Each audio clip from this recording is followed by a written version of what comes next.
Welcome Cosmic Comics, Games and Collectibles, your zen of geekism. We carry comics old and new, magazines, toys, games like Pokemon, Magic, D&D. Want Godzilla, Ultraman, Star Trek, Ninja Turtles, Funko Pops? You'll find it all here. Shop our Cosmic Sound Room and pick up a record or two. Enjoy our Comic Coffee Lounge with a cup of Sasquatch coffee or a delicious menu item while geeking out over a super cool movie on our big screen. Come by and say hello to Maui. Cosmic Comic, Games and Collectibles. Superman loves us, and so will you.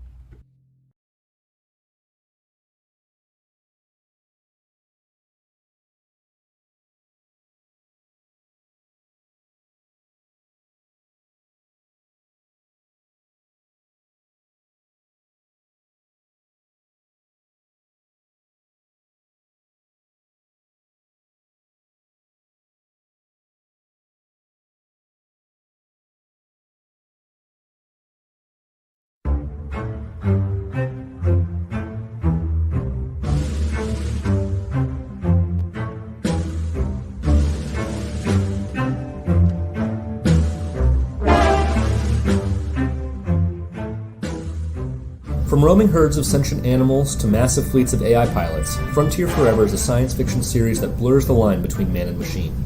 In this campaign, you can support the continuing adventures of Earth's first Athena-class Marshal in Regenesis Issue 2, illustrated by the brilliant Gian Maria Orlandi, and you can help fund the very first volume of Tomorrow's Yesterday, a 120-page full-color anthology that chronicles Frontier Forever history all the way back to its origins on Old Earth, which is what you would consider present day. Told by a team of almost 24 artists, each of the 11 chapters has its own set of characters who are separated by thousands of years, but follow a common thread into the future. Hi, I'm Ben Krieger, writer-creator of the Frontier Forever series, and by supporting this campaign, you can help bring this wild, rapidly expanding universe into the real world. You can also get a ton of rewards. In addition to the books, we have stickers, patches, pins, and one-of-a-kind custom action figures. Backed by popular demand, you can also be drawn into the story by some of our amazing artists and immortalized as part of the Frontier Forever universe. Bottom line is, we cannot do this without you, so if you're into explorative sci-fi, please check out this enormous campaign and pledge your support today.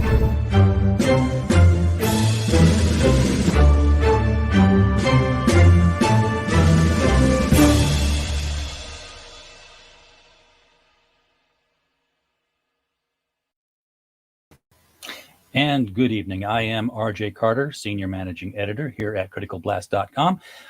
And if you're wondering why I'm not jumping in as exuberantly as I normally do for an LCS Guys, well, look at your calendar. This is, of course, the 20th anniversary of the 9/11 attacks, which, impacted everybody, but, every community reacted differently and in their own responsive way. Including the comic book community. So one of the things we're going to be talking about tonight is looking back at, how the comic industry responded and, what kind of things came out of that, how the artists and writers dealt with it. I mean, these were, in a sense, historians. What they write and draw sticks around longer than, memories, which get fuzzy. So to jump in on this tonight, let's welcome Mr. Michael Tierney from Little Rock, Arkansas. Michael, how are you doing this evening, sir? I'm doing good. How are you doing there? I'm doing all right. I'm keeping upbeat. I'm gaining new clients every day. It seems like. Just had one on the phone today, the StreamYard, dealing with some art prints that came in from Portugal. Happy to get those undamaged. Got another guy from Texas moving to Florida, is going to be using our service for fulfillment. So I'm up to about 15 clients now that we're going to be fulfilling campaigns on. So good for you. Yeah. Very happy. I'm going to be very busy. It's involved. It's time consuming to get all those packages shipped out. People have no idea that they've actually done it. Yes.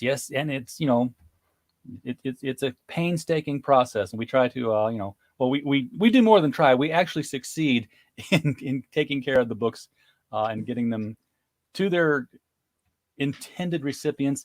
And then, of course, the next step is we're going to be talking with folks like, who had stores like you had in Little Rock and saying, hey, we're a distribution center. Here's our inventory. What do you want? And get the books out to LCSs. Speaking of crowdfunders, we have joining us tonight as our guest, Mr. Ben Krieger from Frontier Forever. Ben, welcome to the show, sir. Thanks for having me. So your book is this is your second campaign, you said? It is, yeah. Because the first one was for the novel and the first issue of Regenesis. This one's for the second issue of Regenesis and an anthology that has 11 different creative teams. All right, so you got sort of a mixed media thing, because you got novels and then you got comics, and they exist in the same universe. Exactly. Michael, I've never heard of such a thing. Have you? Yeah, I did something similar a few years back there with my Wild Stars. My first one was a graphic novel, adapted novel I wrote, and I only did it in limited publication. I did it as a graphic novel. And then I hired an artist to do another spinoff on it. And he disappeared on me 10 pages into book 2 of a 3-part story. So what are you going to do? So I just novelized the rest of it. And I worked it into the story. Why part of it was graphic, and the other part was novel. And it became part of the story. And I've just done novel from there on. You had people who were reviewing the video record of the past events, right? Right, exactly. Yeah, I thought that was pretty ingenious. So you two are both, doing the same thing with the novel / comic book merging of the storytelling method. Oh yeah, they don't have to be separate. I find that unique. Let me share the Kickstarter up here, but I'm going to keep it on the screen long yet. We'll look at that because I did, mention that this is the 20th anniversary of 9/11. And I just, wanted to talk a little bit about, share. Ben, you look too young to remember this event. I was in high school. Yeah. So I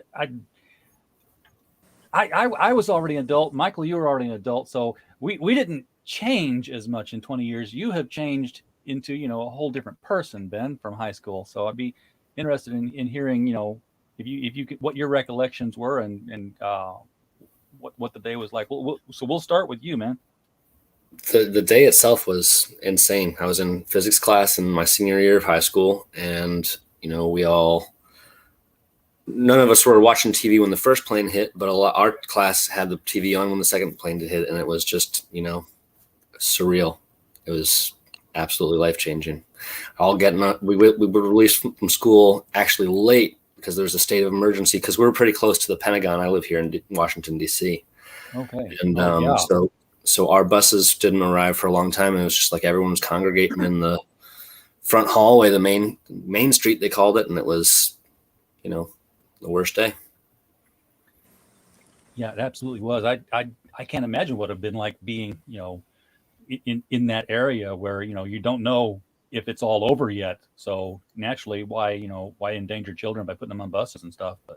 And a lot of parents worked for the government. There were a lot of people involved that were, I did lose a few acquaintances, no family, fortunately, but it was a crazy day. Yeah. I think the thing that stands out to me most, when I saw the second plane hit, was somebody in the crowd. It was just a random comment in the background when the plane hit. It was, "Oh my God, they're doing it on purpose."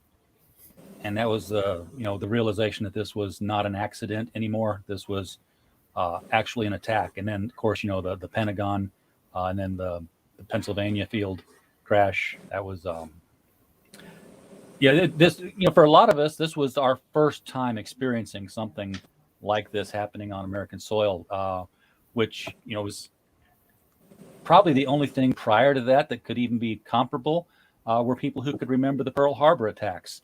Which, by the way, I don't even think Hawaii wasn't even a state at the time, so that really wasn't American soil, but it was the closest thing to it. Yeah, I had picked up my shipment for the week at the distribution center of the warehouse where they get shipped in, and I heard about the first attack, on the first tower. And by the time I get to my Little Rock store, so I had to go to my Little Rock store, then my North Rock store. So by the time I got to my Little Rock store, that's when the second tower had been hit. So after I got to my other store, now they, of course, it's, you find out about the Pentagon at that point. Well, I was publishing my Wild Stars comic books at that time. That later became part of the graphic novel. And my artist for the comic at that time was a guy by the name of Dave Simons. He's since passed away. Well, he lived like a tower another building that was actually facing the Twin Towers. So I gave him a call, and he was just in shock. He's like, "Oh my God, you can see people jumping from here." I mean, it was pretty traumatic for him to watch it, firsthand. And so my Wild Stars Volume 3, number 3, I let him do a whole page write up about his experiences and what it was like to be there at Ground Zero. It's pretty awful stuff. I was doing comic reviews for another website, and my editor lived in New York, and I was driving into work. It was like 8:20 in the morning, Central, and I called him up. Well, 7:20 Central, 8:20 New York time. I called him and said, "Hey, are you hearing this? What I'm hearing on the radio? I heard there was like an explosion, a crash." And he's like, "Yeah, I'm up on top of the roof here. We don't know if it was like a boiler explosion or what. There's smoke coming out of the building." So he didn't even know that it was a plane at the time. But yeah, it's through our history. I mean, it's dealing with my store, just watching my customers' expressions when things like this happen. I remember when the planes first started bombing Baghdad, and the look on everybody's faces. This is back in the first Gulf War, before the 911, and then of course after the 911 happened, there was all this fear that our water supplies were going to be contaminated. Well, it just so happened like a few days after 911, directly across the street from my Little Rock store, they decided they're going to backflush the fire hydrant. Well, everybody in the store is getting all scared, like, "Oh my God, they poisoned our water supplies." Like, guys, it's just something they do on a regular basis. This is no big deal. And they just kept, nobody was listening to me. Finally said, "Okay, you're right. Yeah, our water's been poisoned." Well, all of a sudden they realized how silly that did sound, and they all chilled out. But everybody was just so ready to freak out after that whole thing happened. Oh yeah, I mean, paranoia was at an all-time high because you talk about social distancing. Nobody wanted to be in a mall. Nobody wanted to be in a theater because that was the reports. It was like you don't know where we're going to be. We are going to go where people are, and people were very scared. Yeah. But the comics community, it wasn't long. It wasn't long at all before you started seeing these comic books that came out that were addressing the whole situation. Yeah, comics are everybody's safe space. That's where you go, for your refuge. I know when the Space Shuttle Challenger exploded, that was a real tragic day.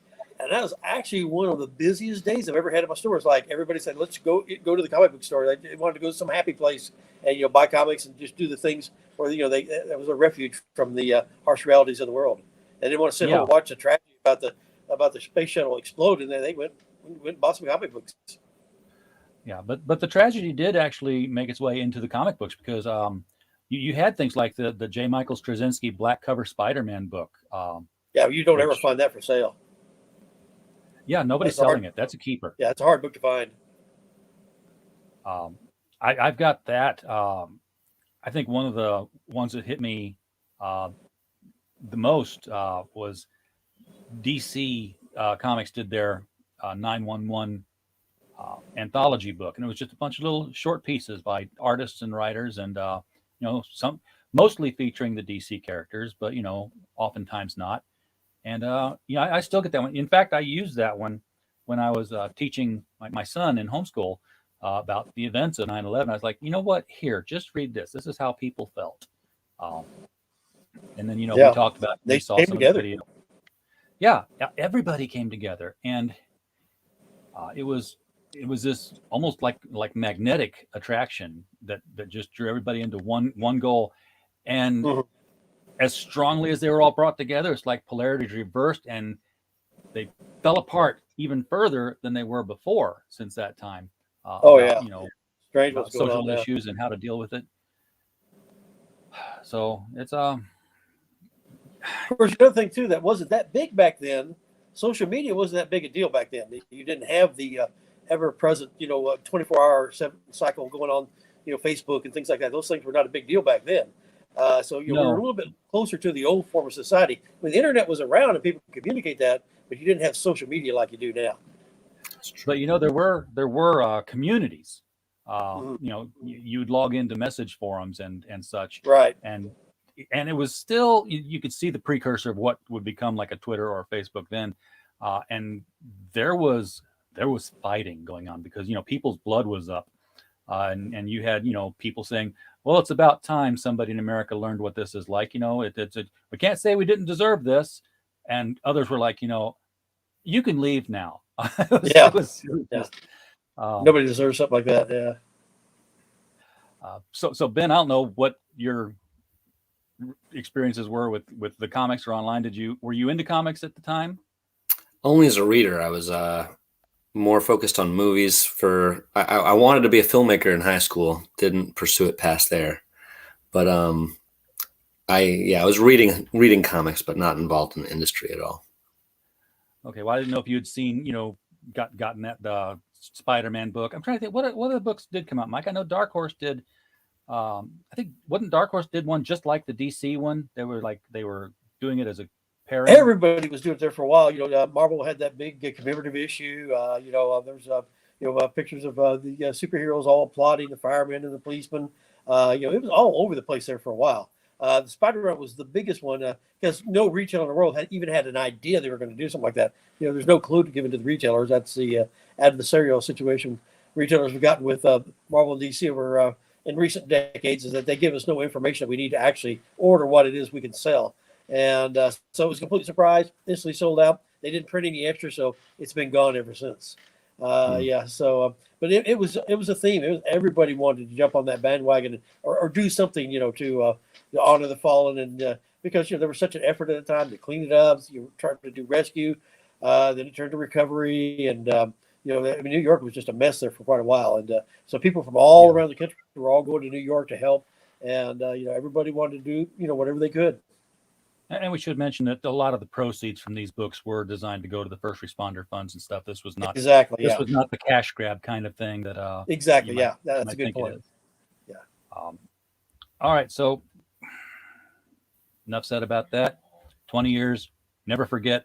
They did it on purpose. That will always stick with me. On to happier topics. Tomorrow's yesterday. Which is, of course, the crowdfunder we got here. What you want to be led in with that, Ben, or you want to talk about something else first? That's a rough transition. We might need a little segue.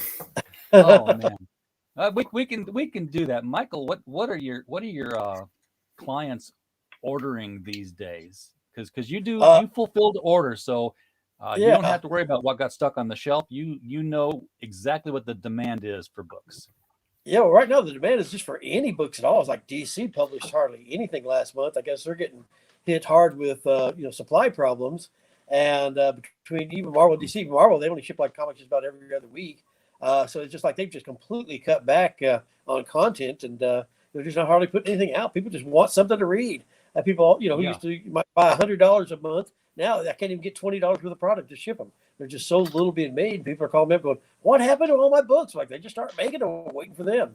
So right now it's DC made that jump to webtoons, with basically what's Batman the sitcom, which for what it is, it's like Lil Gotham. There's always a different take, which is fine. It looks appealing to the market they're going after. I have no idea who the market is for King of Atlantis on HBO, because that is garbage, atrocious looking stuff. But I mean, you think HBO, I'm paying for HBO Max. I want quality. If I want this, I'll tune into public television or something. Cable access. Now the retailers who still have stores, I just finally said the heck with it, close down. It's basically, this is almost between the pandemic and the Marvel DC Major League cutbacks. It's almost creating like an extinction level event for a lot of retailers, and it's the type of situation where the small survive. Well, I was big T-Rex, and you had 2 stores, 5,500 square foot.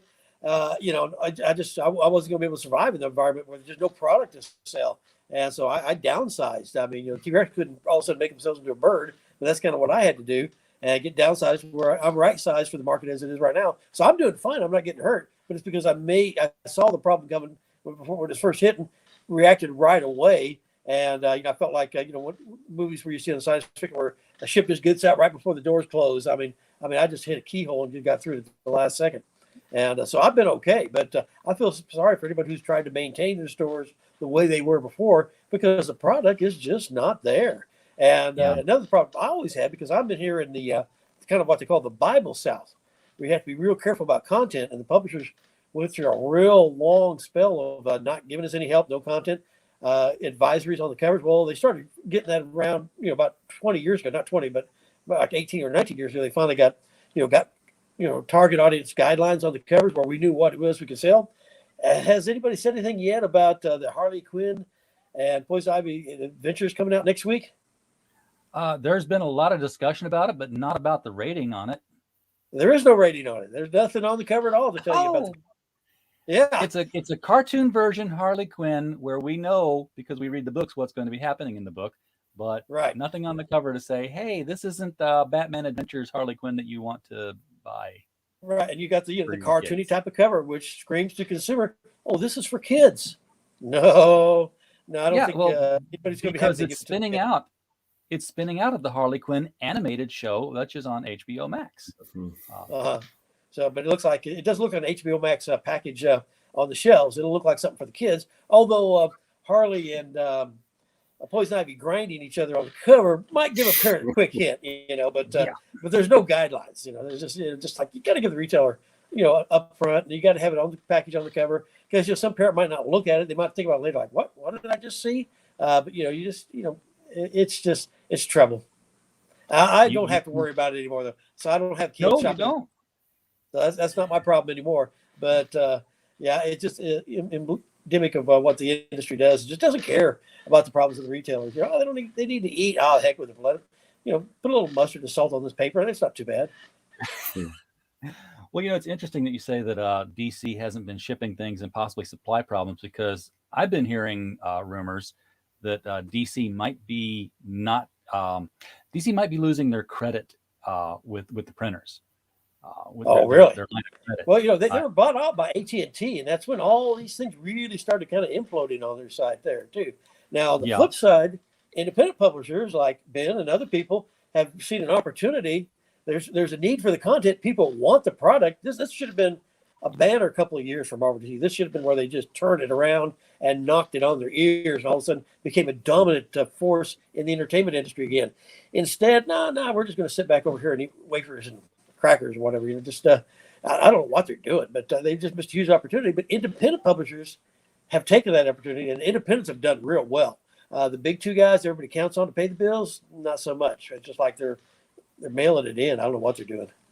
Well, it's like you said. This was the first time in the history of the business, through World War II, through 9/11, never missed a shipment of books. Books always came. We're shutting it all down. Yeah, shut it all down. Pencils down. Close the doors at Diamond Distribution. So you had a store that was open with no incoming product to sell. I fortunately had a monster inventory, and and online sales were just exploding. Now eBay, people still wanted the product.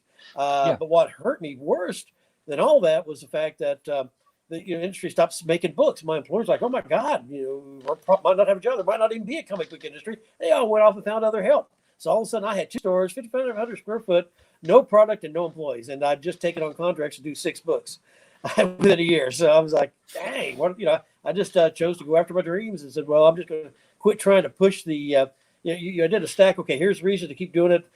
Control the market. I got a monster inventory, own my building. Then all the reasons to not keep doing it. It was no comparisons like that. It's time to cut bait and run. Yep, I hear you. So I was kind of hoping one of the, brick and mortar guys would have made it tonight, because I'm curious to find out how the indie industry is doing in comparison to the mainstream these days, because it's always been like, the mainstream and the indies, and the feeling is that they're at least on an even keel now, if not even being passed at some level. So, but I can't get any solid confirmation on that without either Yule or Dave here tonight. But Ben, I think you're coming into the industry here at just the right time. Good timing. My first one really was right on the money. There was a huge Kickstarter bubble right then, and you're absolutely right what you're saying. And I think one more layer to it is that the sense of community with the indie creators, because the Kickstarter environment feels very interactive. It took a lot of the what people were missing in terms of social interaction for going to cons, and because that was completely gone. So this is as much interaction with the creators as you're going to get. Yeah, but you know what? I think it's been a bit of a blessing, because yes, the conventions are great. I love going to conventions. I love getting signatures. talking to people face to face. But since this crowdfunding thing has come up, you're seeing the creators face to face almost every day. Yep. On via social media or via their YouTube channels where they're talking with people about different things, or showing off pages they're creating. It's like, it's the next best thing to just being able to walk through the office every day and look in the cubicles and see what's on the drawing boards, and then go get lunch and come back and look again the next day, albeit digitally. So much better segue into Tomorrow's Yesterday now, I think. Yeah. which is your second Kickstarter project. Now this is I keep hearing science fiction. I keep seeing Old West. So yeah. So what this world is. The plot construct for that is that this is after humanity has colonized the universe. They just extremely widespread, and then the machines the AI that they use to do that takes over, and then there's a long period of enslavement, and then there is when they're set free voluntarily by the AI, the resulting naturalist movement is trying to make things the way they once had been, and they put a technological embargo over Earth. And so they have a lot of homage to Westerns because they kind of constructed it that way on purpose, and it's very lo-fi tech, but their capacity for technology is infinite, but what they have access to because of the law is very different. So the main character is a marshal who goes around kicking ass for those kind of reasons. So it's sort of not necessarily a tool embargo, because you got to have tools of some kind. Yeah. But like a pre-electronics embargo. Well, there are different tiers inside the society too. Earth is a very, very big place, and so there's talking animals, and there's a lot of controversy about how that is something that's natural, because basically they're just, if you want a spoiler, it's just because of money. The people who are running all of the genetic information want to sell commodities on Earth. They want to sell these crazy monsters, and so there's crazy monsters on Earth, and she has to go kill a bunch of them. Okay. I love this cover. They're not allowed to have. That's Tanya. You got the biology on one side and the robots on the other. That's Tanya. Yeah, she's fantastic. She's done at least one cover for every project that I've done, which is up to 4 now. And then this is a square picture. So what is this? Is this a cover, or? That is almost a cover. That's a square cut out of a cover. Yeah. Okay. That's it was for Instagram promotion. Yeah, that one's by Dan Schmidt, and he is. I don't know if you read his book. He had his first one also around the first time I had my first one. He's it's 160. It's called Worms Crawl In, and it's 160 pages of horror, and he wrote it and drew it, and it's just. Absolutely. I'm so glad to have him on my team. He's really just, he's amazing. I love his line work, and it's really fun. It's like, you can tell he's just so full of talent. I'm so glad to have met him. He's the first and the last story in the anthology. So that one's for what explains what happens right now, like when we first develop AI and leave Earth. And then his last story is the bookend story is where it's the only one in the anthology that takes place after the main narrative, if that makes any sense. Excuse me for stumbling. I always had this idea that if we ever do get AI that's Skynet worthy, that can take over, the AI is the one that's going to look around and says, "Screw this place," and they're the ones that are going to leave Earth. Hey, you went into that very quickly. Around. That's like the saying that said, "I'm not worried about AI that can pass the Turing test. I'm worried about one that can knowingly fail it on purpose." Ooh. Yeah. Well, yeah, that was kind of in the Will Smith I, Robot movie, where the robot had to act like a robot. You kept seeing it cut its eyes, like, is he looking at me? Is he looking at me? Yeah. Those are the ones you worry about. I love that book, and I didn't hate that movie. Usually I hate any movie of a book I love, but it wasn't that bad. Yeah, it was. I, Robot is an anthology book. It's a bunch of different stories, and of course, the movie. Well, the original I, Robot was by Isaac Asimov. It was about a Yeah. guy who's investigating a murder. Yeah, the movie is like it's got Dr. Calvin as like a side character, but the main character is Will Smith investigating, and he kind of learns the laws of robotics through a murder investigation. Yeah, and that was a bit of genius on Asimov's part too. Those laws of robotics, not the Yeah. laws themselves, but to be able to get around them to tell the story. Yeah. Well, the laws themselves, I think, are pretty genius. Like, I really like if you were suddenly able to make AI, and you're like, okay, what 4 laws are? That's like a pretty good job at trimming it down. They're pretty functional. Yeah, they're very functional. And he did a lot of creative stuff. I remember one of the stories I was in its simplicity was a little short story wrote called "Gentlemen, Be Seated," and it's about some guys on the moon. And the place they're staying had just had an impact, and I forget what it was caused of it. All of a sudden, they're getting microfractures. So the solution to keep from getting vacuumed is everybody just had a seat on the microfractures because you got so much extra blubber in your posterior, and that was that's how they survived. Everybody had a seat on the cracks. That's why this story was titled "Gentlemen, Please Be Seated." Very clever writer. Plug it with your butt. Yep. So never seen so it used distribution. again. So distribution on this, Ben, what kind of model are you looking at? Is this going to be crowdfunder only, or it's going to be like to the crowdfunders and then to the shops? I think that I would probably only go to the shops once there's a trade. So the Regenesis is a 8-issue limited series, and so I don't think that it'll probably end up being Kickstarter only until I get the trade, and then I'll be in the shops with that. The anthology is 132 pages, so that'll go straight to the shops, I hope. Yeah. All right. So you do have a digital tier on here. Is that PDF? It is. Okay. I asked because that's the kind of digital that our viewers like. So everybody out there in the chat who's been looking for, is this available on digital? Yes, it is. It's right there for $6. And in fact, there's a digital catch-up bundle for $8 if you missed issue 1.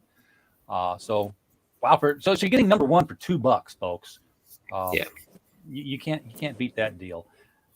And honestly, if you're listening right now and you are interested in the digital stuff, I think the digital bundle that has the anthology too is $24.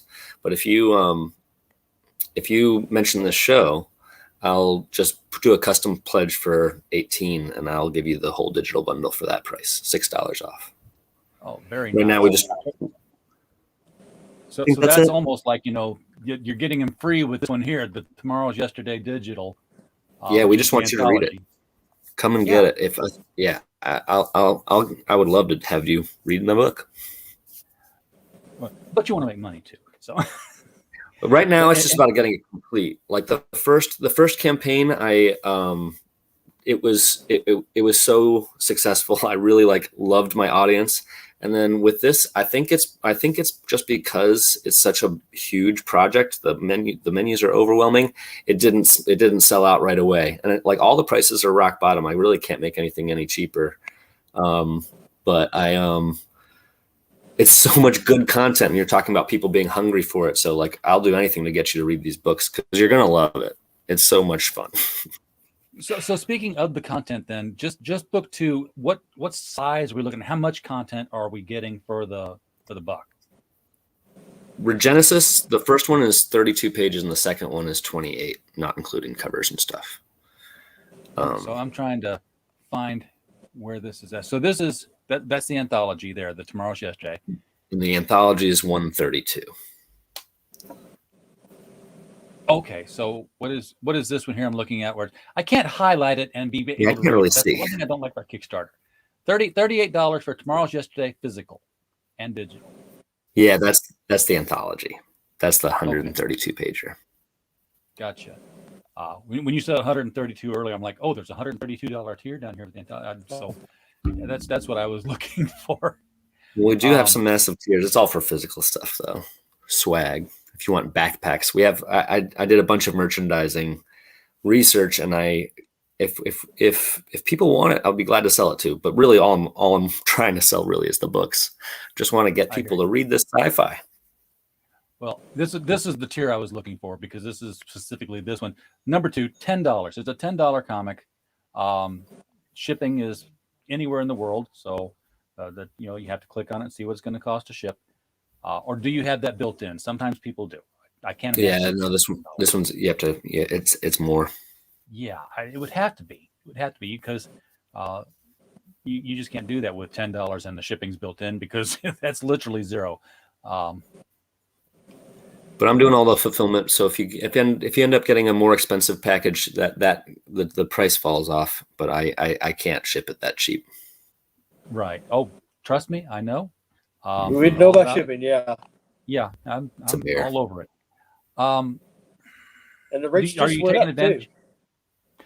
Yeah, I know. The media rate and a couple of the other rates went up, and plus they're going to go up again in October temporarily.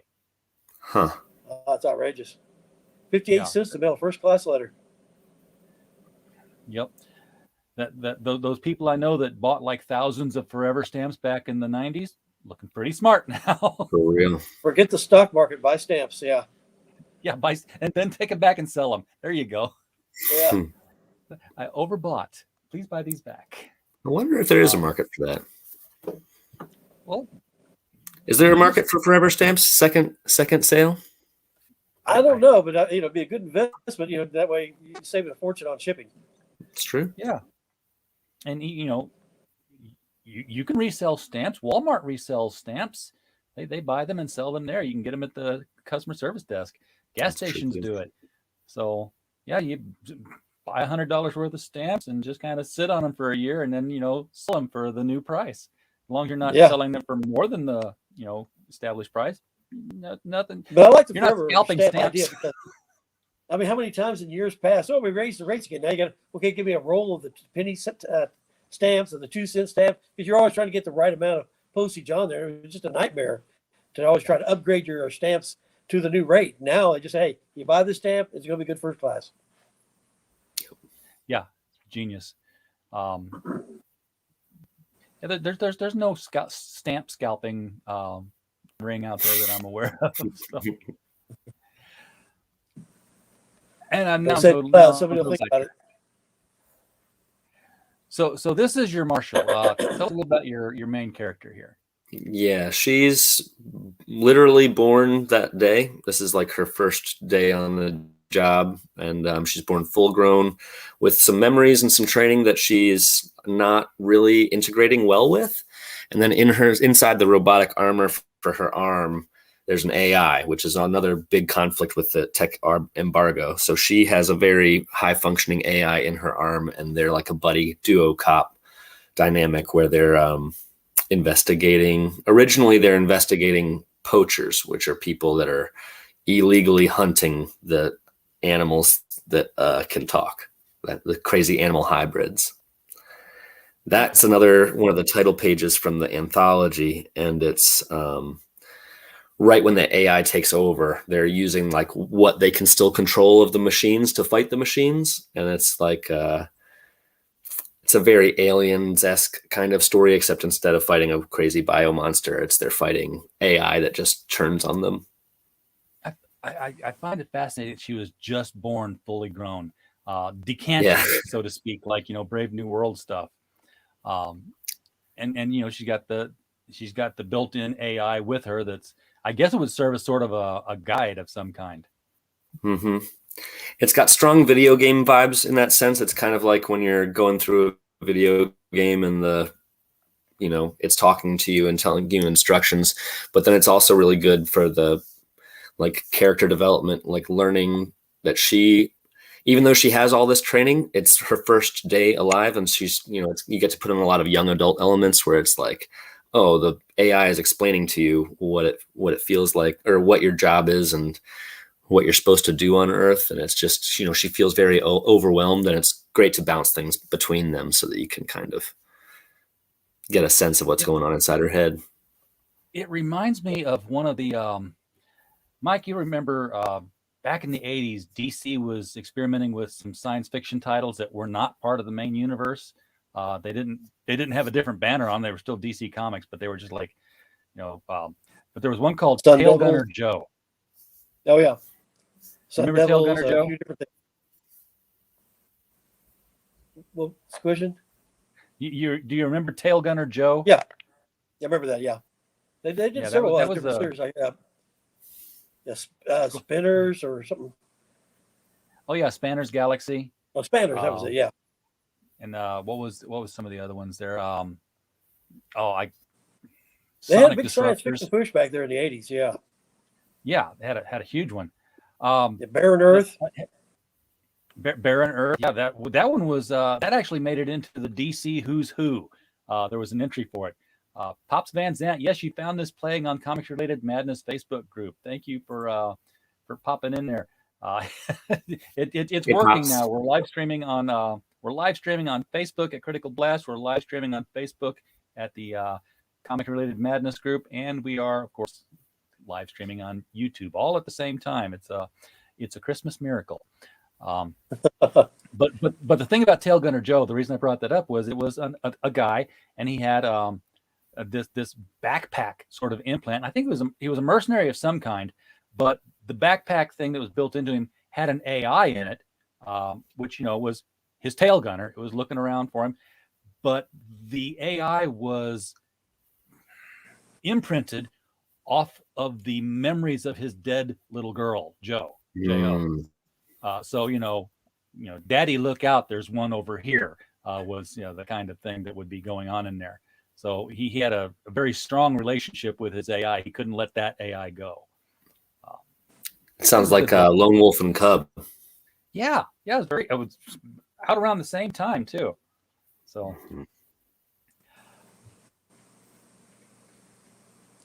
are you taking advantage of the? I love it when you do this. This makes it easier to look at. But are you taking advantage of the add-ons with Kickstarter? Yeah, and I've had surprisingly little luck. There's a ton of add-ons for this. Like if you want to get drawn into the comic, there's a few spots to do that with different artists. And last time they all sold out in the first 4 hours, I think. And this time, I think because they're in the add-ons menu, they're not getting as many eyes on it, so they're just not selling as well. I think, yeah. So if you want to get drawn into the comic, those are still available. Yeah. I love the add-ons capability because as a presenter, it makes the main page more concise. I mean, you can literally just say, right, here's the book. There's stuff to add on once you buy the book.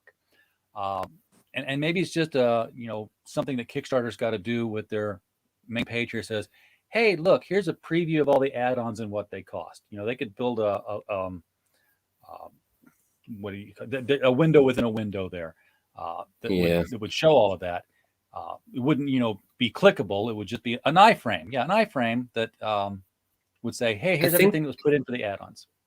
I think they're reluctant. I know exactly what you mean. I think they're reluctant to make it too much of a shopping cart because they're worried about these being treated as donations. There are so many good shopping cart designs, and this one is so bad. But it's, and they want to make sure it's donations. I think they want to make sure it's donations. Exactly. Yeah, they're very clear when you're checking out. You are not buying anything. You're getting a free book for giving money away, which seems like very much weasel. It's like Mike, I'm coming into your store. I'm just going to donate to your dinner fund. Mm-hmm. You mind if I take some comics? And you're like, hey, thank you so much. Have a free comic. Well, they have bars that are like membership clubs. Same kind of deal. You're not buying drinks. You're a member. Conway.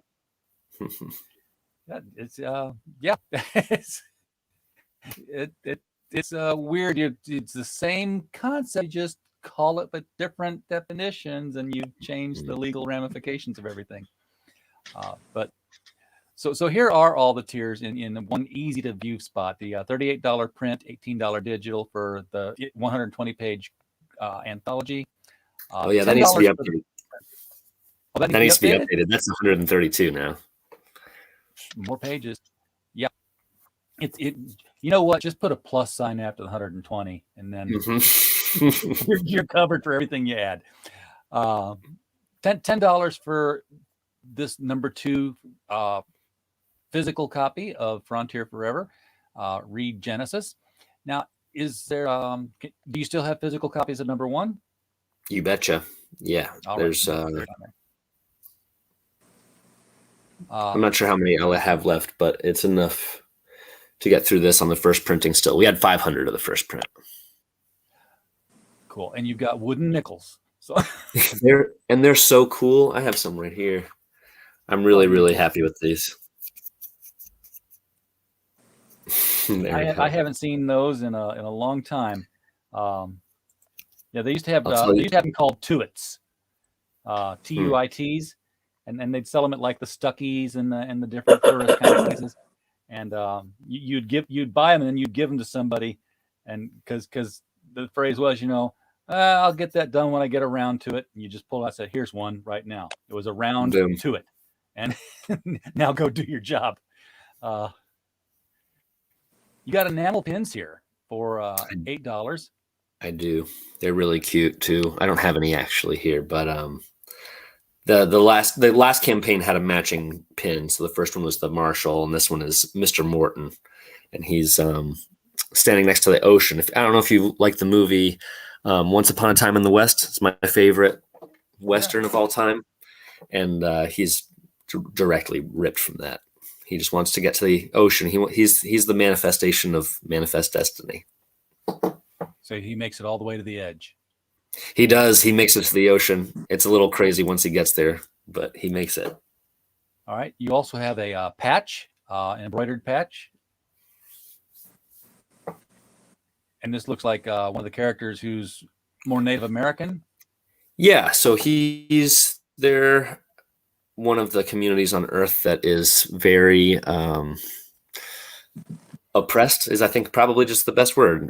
They're an oppressed community within Earth. They're treated like they're royalty, but they are very much penned in. It's the story is very much about the American Revolution and then the Civil War too, where there's these huge populations of people who feel they need to be liberated and people who don't feel they need to be liberated.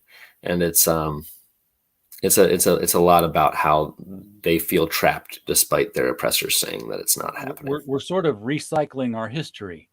Yeah.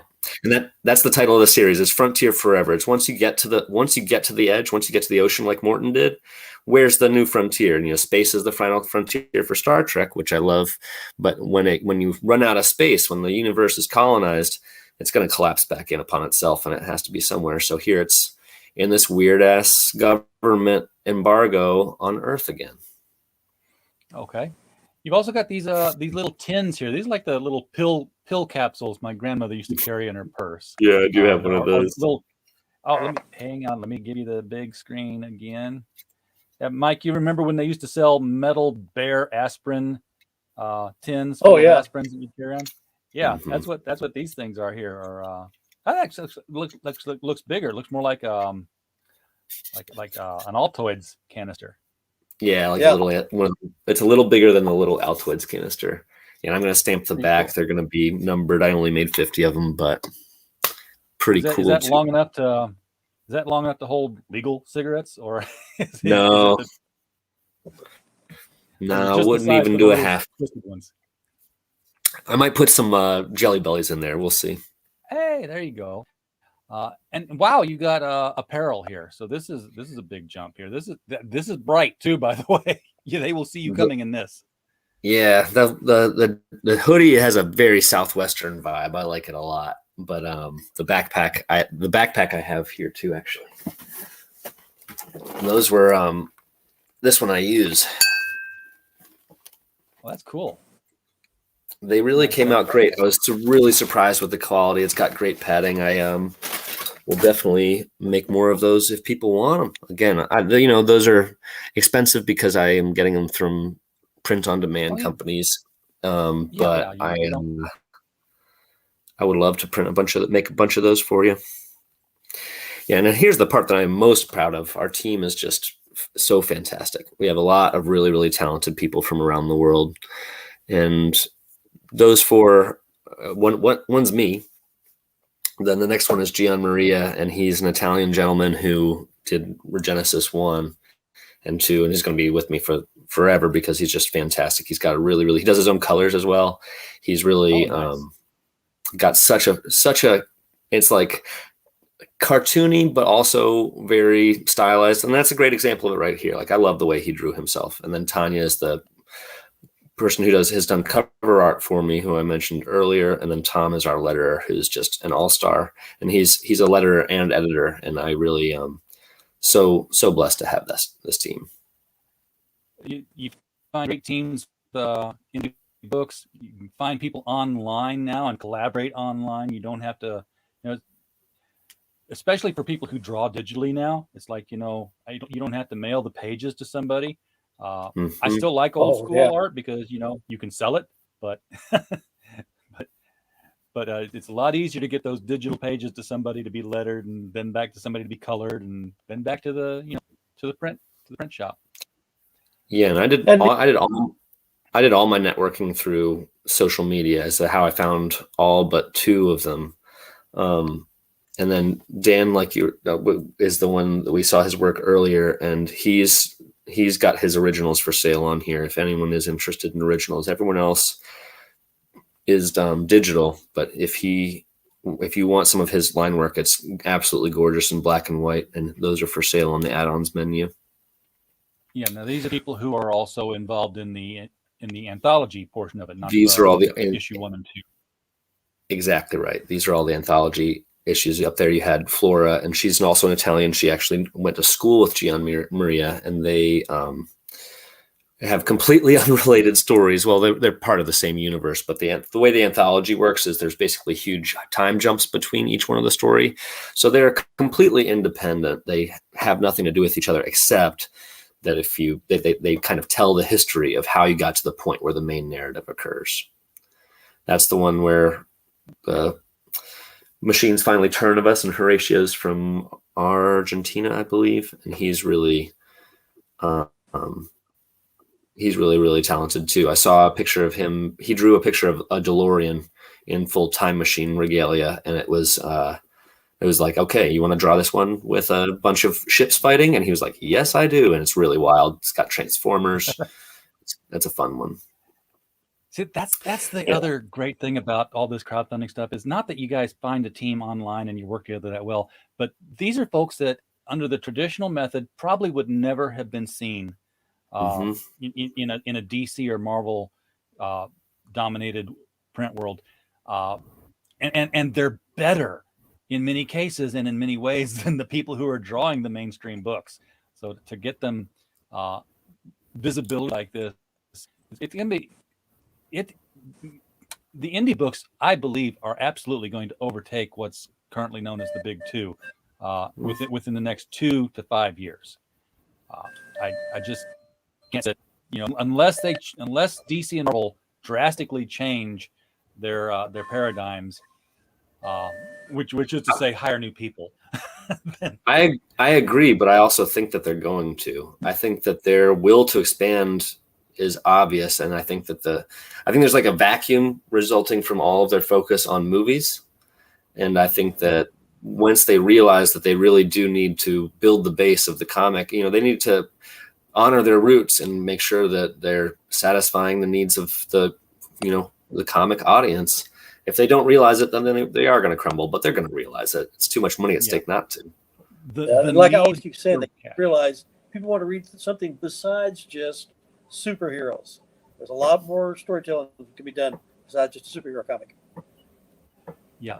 The need to make money is eventually going to come to the fore once again, and they're going to have to just do it. Well, DC was based on Detective Comics, and half the stuff they make is Batman these days. So they're back to their name. Yeah, they definitely are. You got a lot of people. I know we're not on all of them here, but I want to scroll through the Kickstarter, which is locked up at the top of the chat and is below the video, very first line. Please do click on that, get in there, and get yourself a part of this. It is a Kickstarter that is wrapping up in 7 days. It has 97 backers. Would have loved to have seen this thing jump during the show here to at least 100 backers, but alas, has not done so. But the thing I'll leave you with optimistically here, Ben, is that it is Kickstarter, and because of the way Kickstarter operates with taking people's money, a lot of people wait for that last day, the last 2 days to get in there because they don't like the idea of don't touch that money that's designated for Kickstarter, and they just haven't come to take it yet. I know I'm that way. I would. A lot of people want to be the guy who puts it over the top too. Oh well, yeah, there is that. I do a pretty big shout out for that one. Yeah, and I did have a great burst at the end on the last, I think, 3 days last time. So if we don't match the fish, make it to the finish line, I will be disappointed. Not gonna lie, it's really something that I want everybody to see as soon as they can. But at the same time, the artists we're still going to make it. It's just about when we'll get everybody to read it. We'll try again, do whatever we need to do. It's coming out eventually. You'll see a good jump those last 2 days. Yeah, it always does the last 2 days. And it's because people want to be there at the end of it, and people want to, have the money taken right then. I am trying to find yours, Michael, the one that's currently up there. What's it called? You might try Strange Recollections, or Martha Klim with a K. Or you might just type in Kursova Classics. I've got it. I think.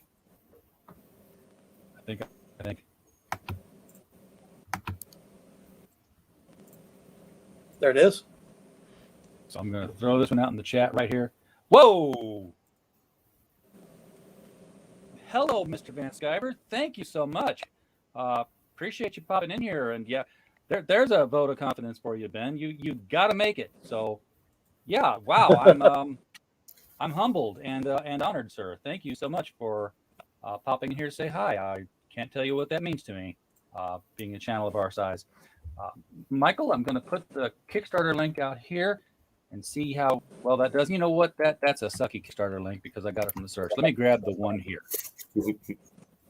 That was a bad link. So for Strange Recollections.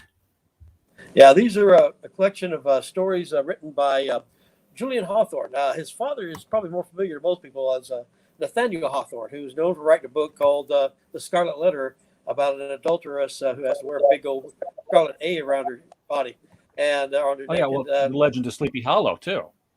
Yeah, and so, he did a lot of good stuff. But then his son Julian was even a more prolific writer and actually was at one point more accomplished than his father. But Julian was also an adulterer. He had 2 families and he had 2 wives to keep up with. And he kind of fell gullible to a silver mine scam up in Canada. And he kind of became the front man of it. And when it all came crashing down, everybody pointed the finger to him like it was his idea. And he's like, look, I got taken like everybody else did. Well, he got convicted. He served jail time. And when he got back out of jail, he started writing again. All story published a bunch of work, but none of it was ever reprinted. And I think one story was reprinted. And that's it. And so he had a scarlet letter around his neck. People didn't want anything to do with him anymore. And so, the Cosmic Courtship was a science fiction story where it opens up in the far off year. This is written in 1917. It opens up in the far off year of 2001, where a woman gets up on a tall building about 500 feet above the ground and jumps off and then flies away with her gravity belt. So it was way ahead of its time on science fiction for the time. And it was lost. It had never been reprinted. Well, we put that together to Kickstarter. It did real well. At the start of the summer, we've already shipped all those out. All it's available. I've even got the original scans available on my website now. And so in this Kickstarter you're looking at now, Strange Recollections of Martha Klim, it's where we go back and collect all his other stories. 3 of them were about the character named Martha Klim. She was literally the first mistress of the occult, completely forgotten in history. The one story that gets its own book is, where Sarah's with Judas. It's kind of, I can't really tell you what it is because many things, but it's never been reprinted. Then there's a Goth from Boston. That one, I think, has never really been collected either. I think there's maybe one website that's got scans of one part of the story, but not the other. And then, of course, the other one, Absolute Evil, it's a werewolf story. Now, that's the only one of them that has ever been reprinted in an anthology anywhere else. All these have been lost. Now, the third book you see there with Doris Dances and Fires Rekindled. Well, Fires Rekindled is about a reincarnation thing. And Doris Dances, that's no science fiction at all. That's about a millionaire who wants to adopt a little girl, and his wife's like, look, either you want that little girl, then you got to give me all your money. So it's a story about a guy who gave up all his money so he could become a vagabond, playing his banjo while his little girl Doris dances to his music. Interesting. It's a different story. This was the frontier, so to speak, at the time. They were creating this genre of science fiction because it didn't really exist. There's been some controversy about that third cover because the other two had covers I could restore from the original pulps. The third one had no cover art connected to it. And so I got with the publisher, and he hired Dark Philly, who's done some interior illustrations on the Wall Star stories and other stories that are running in Silver Back. Well, she did pencils and inks, and I did the coloring. And it's like the publisher said, it popped a few eye monocles, but people said, what? A blonde woman in ancient Egypt? But it actually fits the story. It's accurate to the story. It's fine. The controversy from mine would be like, you've got Renaissance painting, comic book. Yeah. So it's sort of like one of these things is not like the other, but as far as cover art goes, it's perfectly fine for a comic book cover. And I did stick with the color palette of the other two, so yeah, exactly. So that's very cool that you're all these old science fiction, old paranormal kind of things that were right there at the cusp of the at the dawn of this genre, and bringing them all long back. before Elvira ever thought of. Yeah. So was Martha Klim a host to these stories that she was telling, or was she involved in them like Murder, She Wrote? She was involved with one degree or another. She's a little bit of a clairvoyant. She's a descendant of the witches that were burned at the stake at Salem. But sometimes she's a participant in the story. Sometimes she's more of an observer. But she's the main thread that connects all three stories. I'm just surprised that goth was actually a word. I'm just surprised that goth was actually a word in 1918. I mean, Gothic, of course, was around, but a goth from Boston. Like, you should be able to sell that to a lot of people right now. Yeah, it's unknown, it's forgotten until now. And what we're doing is we're taking all three of those books and we're combining them with the Cosmic Courtship. If you scroll down a little bit further, you'll find that we have another book we're offering, an omnibus. It's only offered on this Kickstarter. We're only going to make 200 copies of it, 200 singles or 100 singles or 100 as add-ons. So you get an omnibus with all these and the other one all included in one big package, only on the Kickstarter. That's going to be the only place it'll ever be offered. It's going to have the same cover as this last one, but right there, that's the omnibus with it all. So that'll be all stories of Julian Hawthorne. Very cool. So, yeah, that's a good one to jump in on there. If you're a science fiction fan and you're not aware that Julian Hawthorne was writing this kind of stuff, you want to, again, for historical purposes, you want to see where this genre had its birth. So I put the link out in the chat. Yeah, that was all, psychic powers. What are you guys talking about? Where did you come up with this idea? You can remember back then in the 19-teens when Edgar Rice Burroughs wrote his A Princess of Mars, he was so worried, like, man, people are going to think I'm crazy for writing something like this. He wrote it under the pseudonym of Normal Being, like there's nothing wrong with my head. And then the typesetter completely botched the joke, said, "Oh, Norman Being." All right, my name's Edgar Rice Burroughs. Yeah. All right. Well, I put the link out there in the chat for this one. We are at the top of the hour. I know that y'all have to run, so I'm just going to wrap it up here. Guys, thanks for showing up for another. You got a great project. I hope you do well. Thank you, gentlemen. I appreciate it. I do too. You got a big vote of confidence here from Mr. Van Sciver. So I was trying to find out how to thank him through the chat, but I couldn't. Thank you very much. I appreciate it. Yeah, you'd have to be on YouTube to do it. So you can do it in the YouTube chat, and you have to do it before we end. But thank him on Twitter. You can do that. That's all good. All right now. All right. Guys, thanks again for another round of the LCS Guys show. Folks in the chat, as always, thank you so much for being here. We don't have a show without you. And as always, we just hope you have